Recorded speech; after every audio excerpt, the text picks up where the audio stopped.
Bom dia a todos.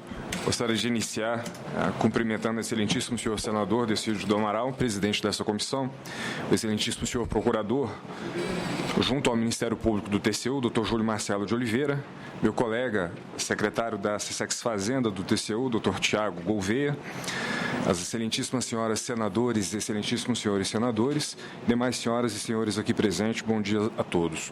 A minha missão nessa breve apresentação, tentarei ser o mais objetivo possível, é apresentar os indícios de irregularidades apontados no Acórdão 1464 de 2015, emitido pelo plenário do TCU na sessão de apreciação das contas do governo de 2014, no dia 17 de junho. Além dos 13 pontos apontados no Acórdão 1464, vou falar brevemente também sobre 2 pontos que foram adicionados pelo senhor relator das contas de governo, ministro Augusto Nardes, que foram encaminhadas à excelentíssima senhora presidente da República para emissão de contrarrazões, sobre 2 pontos adicionais que foram trazidos à tona inicialmente pelo Ministério Público junto ao Tribunal de Contas e depois encampado pelo ministro relator para que possa compor, então, a apreciação das contas de governo. Para falar sobre esse assunto, sobre as contas de governo, é preciso deixar claro um pouco o conteúdo dessas contas, né? Nós sabemos que a previsão da emissão do parecer prévio tem caráter constitucional, é reafirmada pela LRF, pela própria lei orgânica do tribunal, que por sua vez define que o regimento interno, via resolução, vai estabelecer o conteúdo e a forma de apresentação dessas contas de governo. E essa resolução, ela estabelece que o tribunal tem que fazer 2 manifestações, ou emitir 2 opiniões de auditoria. Uma primeira opinião sobre se as contas prestadas pelo presidente da República apresentam adequadamente as posições financeira, orçamentária, contábil e patrimonial ao final do exercício. E uma segunda opinião sobre se houve a observância dos princípios constitucionais e legais que regem a administração pública federal na execução dos orçamentos e, de uma forma mais ampla, na gestão dos recursos públicos federais. Em relação à primeira opinião, foram apontadas no relatório preliminar 18 distorções no balanço geral da União e, em relação a essas distorções, possivelmente na emissão do parecer conclusivo, ainda a ser feito pelo TCU, deverão ser consignadas ressalvas e recomendações, possíveis alertas para a resolução desses problemas. E eu vou me ater mais detidamente às 13 ou os 13 indícios de irregularidades apontados em relação à observância de princípios constitucionais e legais que regem a administração pública. Como os senhores verão, boa parte desses problemas ou desses indícios de irregularidades referem-se a afrontas à lei de responsabilidade fiscal, e isso também tem uma previsão regimental. No TCU existe uma resolução específica que afirma que toda auditoria relativa à LRF, ao cumprimento da LRF, deve fazer parte do relatório sobre as contas de governo e deve subsidiar a emissão do parecer prévio, ainda que os processos encontrem-se pendentes de julgamento, considerando a importância do cumprimento da lei para a emissão do parecer prévio sobre as contas do presidente da República. E, exatamente por isso, eu dividi as 13 irregularidades iniciais em 3 conjuntos para efeito de comunicação, e o primeiro desses conjuntos são todos os problemas relativos ao Acórdão 825 de 2015, que o secretário Tiago Dutra teve a oportunidade de explicar em detalhe agora. Então, meu objetivo em relação a esses 6 problemas que eu vou mencionar agora são não entrar de novo nos detalhes, já que o secretário Tiago já explicou bem, mas simplesmente mostrar quais são esses pontos que mereceram ser levados para as contas de governo, para apreciação das contas do governo. Então, o primeiro dos problemas, ou os 2 primeiros problemas, dizem respeito a estatísticas fiscais, distorções na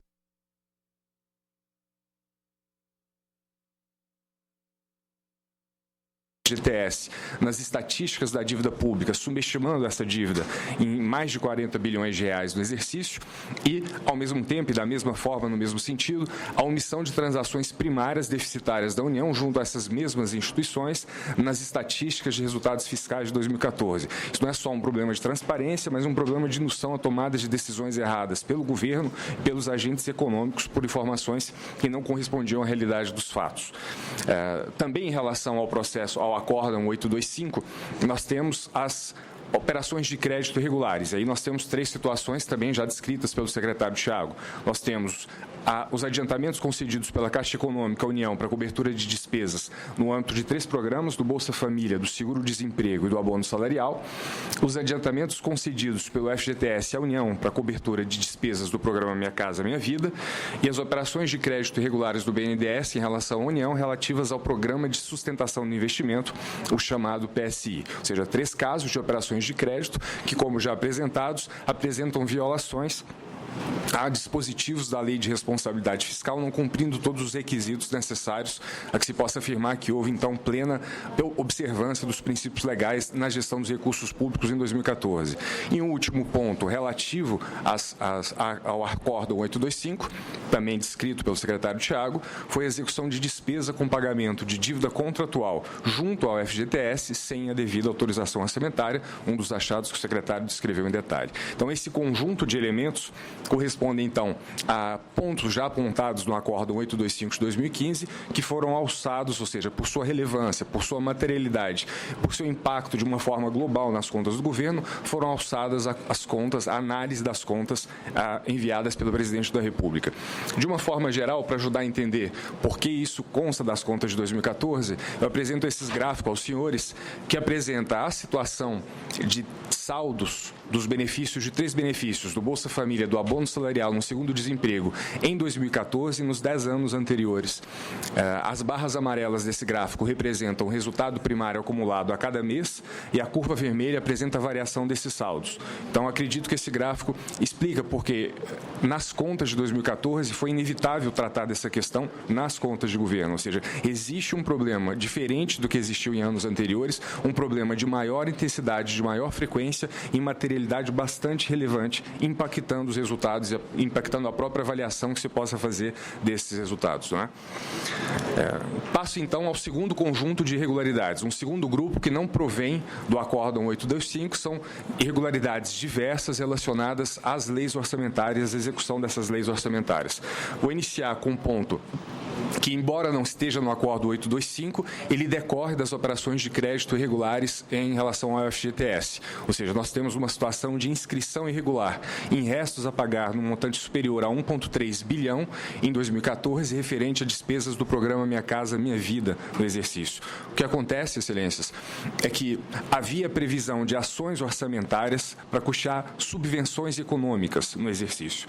Essas ações, elas foram pagas utilizando recursos do FGTS. E por terem sido pagas, cumpriram todo o ciclo da despesa pública e, portanto, não justifica a sua inscrição em restos a pagar, já que já foram quitadas. Ou seja, elas não se enquadram em nenhum dos requisitos previstos no Decreto 93.872 de 1986, que regula as razões pelas quais você pode inscrever alguma despesa pública em restos a pagar. Então, de fato, isso não existe. O que houve, ao contrário, e persiste, é um débito da União para com o FGTS. Um débito que posteriormente vai ter que ser reconhecido como uma dívida e tratado nos orçamentos seguintes, né, da forma necessária para que isso possa ser definitivamente quitado. Além disso, em relação ao orçamento de investimentos, nós temos duas situações diferentes e complementares. No primeiro caso, nós temos a extrapolação do montante de recursos aprovados no orçamento de investimento para algumas fontes de financiamento para 8 empresas estatais e, no segundo caso, a execução de despesas sem suficiente dotação no orçamento de investimento por 13 empresas, essas que eu apresento na tela. Nos dois casos, nós estamos falando de irregularidades que não são novas. A gente pode dizer que, pelo menos nos últimos 10 anos, esses pontos vêm sendo apontados nas contas do governo em auditorias específicas, o que, a nosso ver, agrava a situação. Ou seja, são vários e vários relatórios das contas de governo em que tem se reiterado a ocorrência desse problema, solicitado a solução desse problema. Algumas medidas têm sido tomadas, mas ainda sem efetividade, daí porque isso requer uma atenção especial, tanto do órgão de controle quanto aqui do Parlamento. Que empresas são essas? São empresas que têm participação do Estado? Na verdade, elas são do Estado, mas elas são, no caso, empresas independentes, ou seja, elas não utilizam recursos do Orçamento Fiscal e Seguridade Social, elas só aparecem no orçamento de investimentos, que tem uma forma de execução ligeiramente diferente, mas obedece os princípios da Constituição. O controle é estatal? Todas elas. E no primeiro item, no 927, são 8 empresas, depois a gente pode passar esse trecho do relatório aos senhores.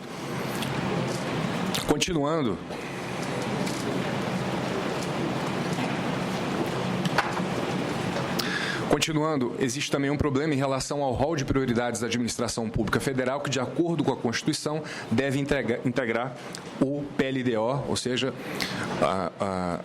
a Lei de Diretrizes Orçamentárias do ano. Em 2014, o governo federal encaminhou ao Congresso Nacional um PLDO sem o anexo de metas e prioridades, concentrando no artigo 4º como prioridades exclusivamente o PAC e o Brasil Sem Miséria, que são programas de uma natureza genérica e bastante ampla.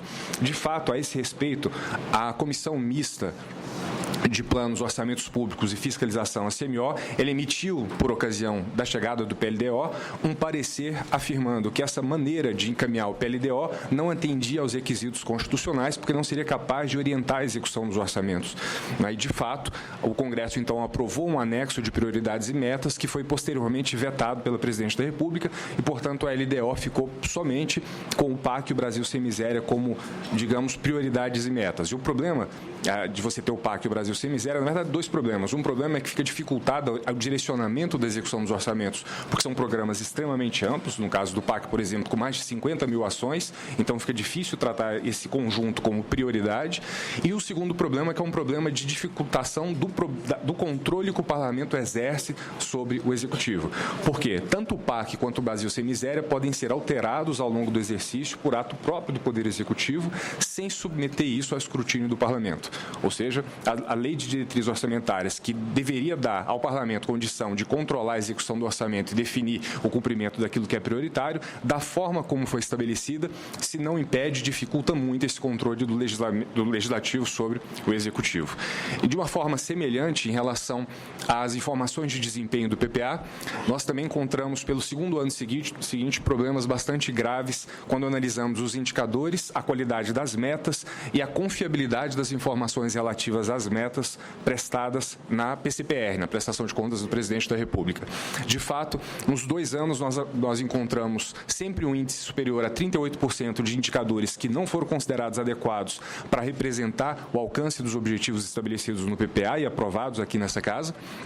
Da mesma forma, metas em que pelo menos 1/5 das metas tinham informações incorretas na prestação de contas, ou seja, 1/5 apresentavam informações imperfeitas e, portanto, não permitiam um adequado direcionamento das ações, e várias metas com baixa qualidade do ponto de vista de demonstrar resultados. Isso é especialmente importante porque a prestação de contas de um governo não diz respeito simplesmente ao uso dos recursos públicos, mas ao resultado que é gerado com esses recursos públicos, e esses problemas de indicadores, de dados, de informações de desempenho em geral, essa baixa confiabilidade desses dados, ela prejudica tanto o controle parlamentar quanto o controle social, uma vez que a sociedade não consegue ter certeza sobre o que foi produzido com o dinheiro que foi aplicado com esses recursos públicos. Com isso, eu encerro o segundo conjunto de irregularidades e passo ao terceiro e último conjunto, que são os atos de programação orçamentária e financeira.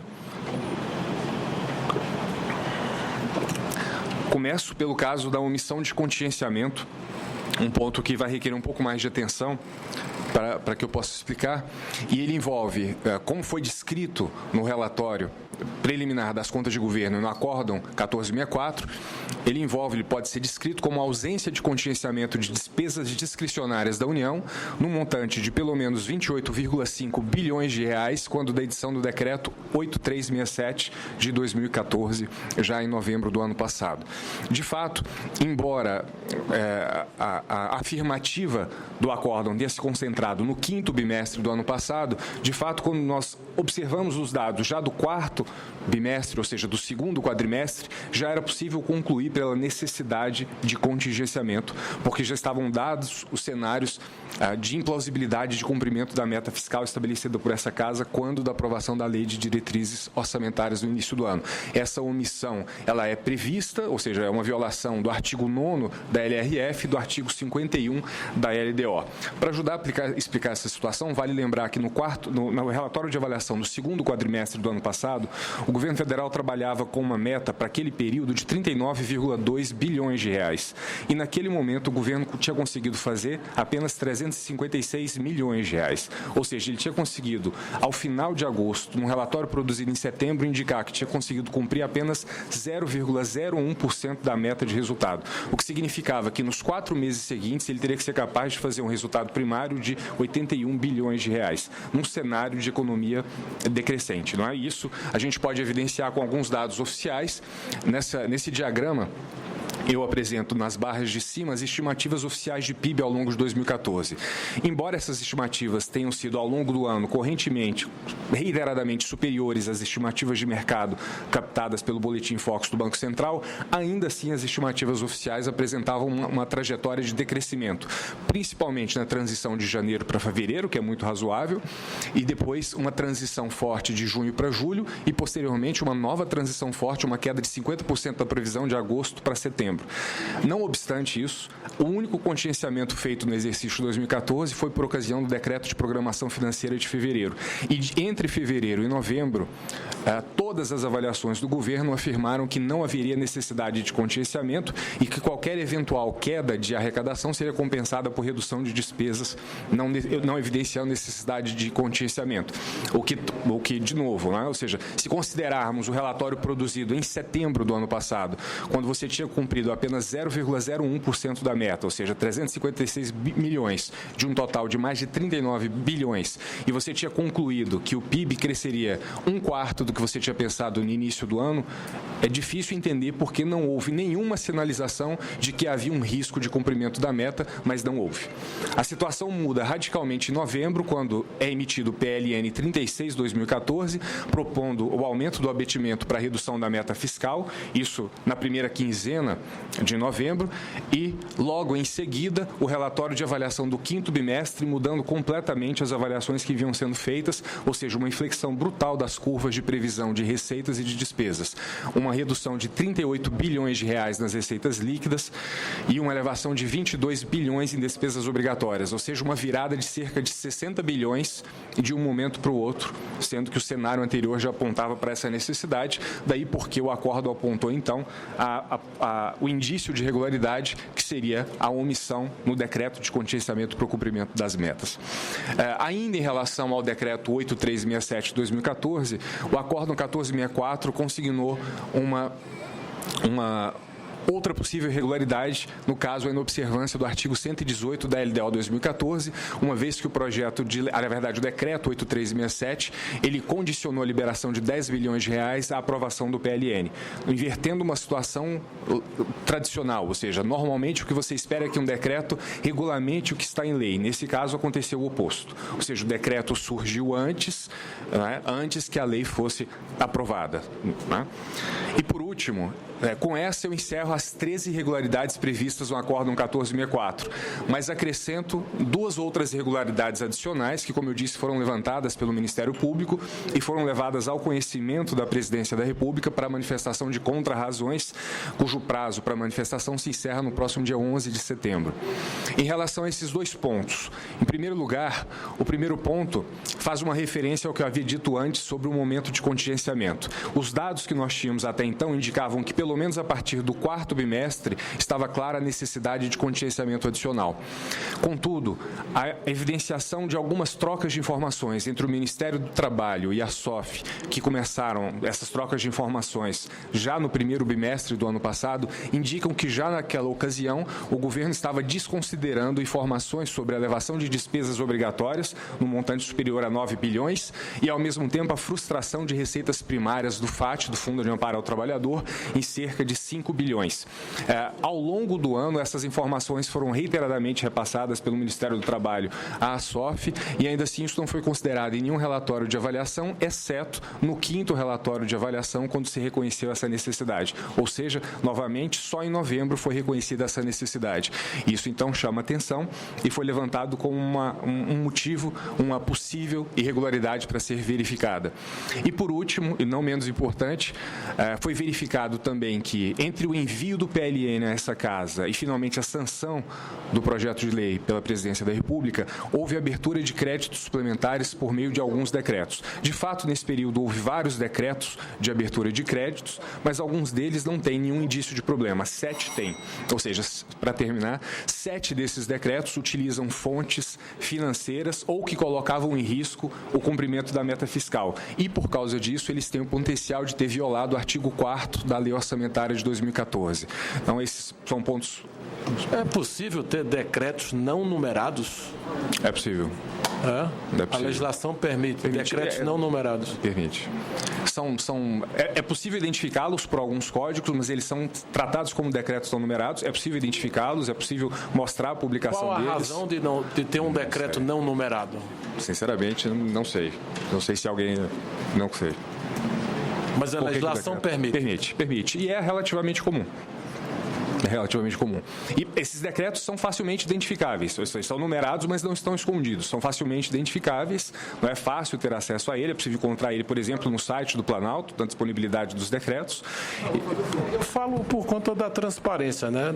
Devido à publicidade do decreto, que é um decreto de programação orçamentária. Então, é possível ter um decreto não numerado para não se dar transparência a esse decreto. É possível.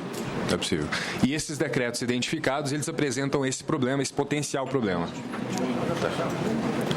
Senador. Eu só pergunto se o doutor Leonardo Albernaz concluiu já a exposição. Concluí.